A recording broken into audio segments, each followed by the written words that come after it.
Emily Hart died in the safest room in Bellweather, the public library archive. But the box beside her body proved the town had been dangerous for 37 years.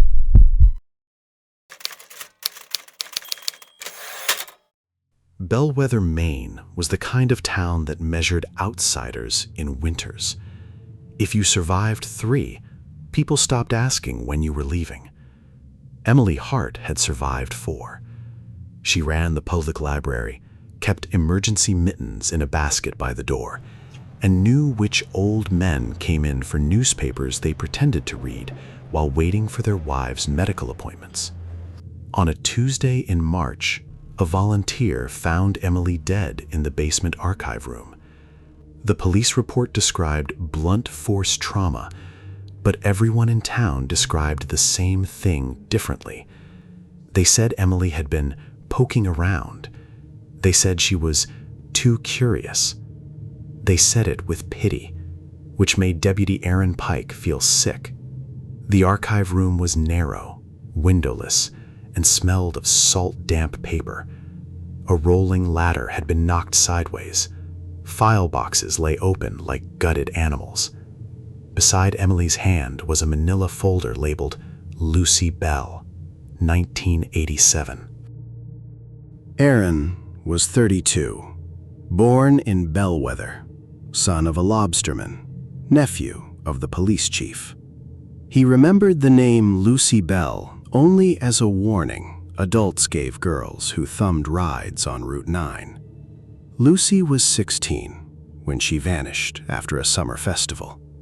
Officially, she ran away.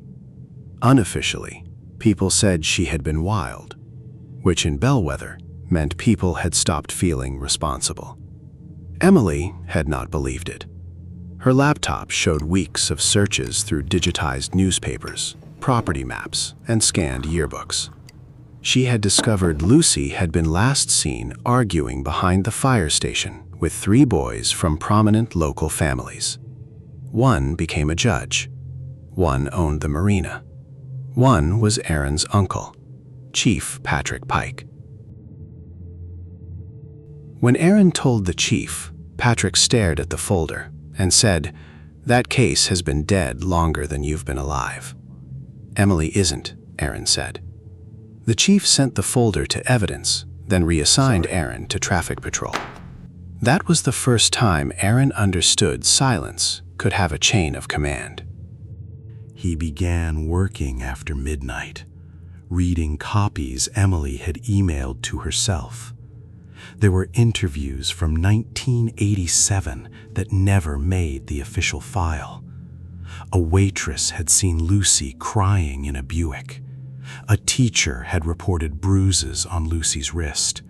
A fisherman had found one white sandal near the old cannery, then later claimed he had been mistaken. Each statement was marked unreliable in the same handwriting, Patrick Pike's handwriting. Aaron visited Emily's apartment, hoping to find something missed. Her kitchen table was covered in sticky notes. In the center sat a photograph of Lucy Bell from the summer festival, smiling beside a dunk tank. Behind her, almost out of frame, was a woman in a red rain jacket. Aaron recognized her instantly. Margaret Bell, Lucy's mother, who still lived above the pharmacy and had not spoken publicly about her daughter in decades. Margaret opened her door with the chain on. When Aaron mentioned Emily, her face folded. She said Emily had come 3 days before the murder and asked one question: "Did Lucy have a baby?" Margaret tried to shut the door, but grief made her slow. Aaron whispered, "Did she?" The old woman's answer was barely sound. A boy. Lucy had given birth in secret 6 weeks before she vanished. The father was never named. Margaret said the baby was taken by a local couple after a private arrangement with the church. Lucy wanted him back. The night she disappeared, she had threatened to tell everyone. Aaron felt the town tilt under him. In Bellweather, lineage was currency. Boats passed from father to son. Houses stayed in families. Respectability was not earned, it was inherited and protected. Then Emily's autopsy found skin under her fingernails. DNA matched no one in the offender database, but Aaron quietly compared it to a coffee cup from the chief's office. The lab technician called him at home and said, "You need a lawyer before I say this out loud." It matched Patrick Pike. Aaron confronted his uncle at the empty station during a snowstorm. Patrick did not deny being in the archive. He said Emily had ruined lives by digging up trash. He said Lucy was not murdered. Not exactly. There had been panic, a fall, a body placed where the tide would finish what fear had started. "And Emily?" Aaron asked. Patrick's eyes reddened. She wouldn't stop. The confession recorder in Aaron's pocket captured everything except the part that mattered most. When Patrick realized, he reached for his gun. Aaron drew first. Neither fired. For almost 10 seconds, uncle and nephew stood in a room full of wanted posters, both understanding the town had already chosen its side years before. Patrick was arrested the next morning.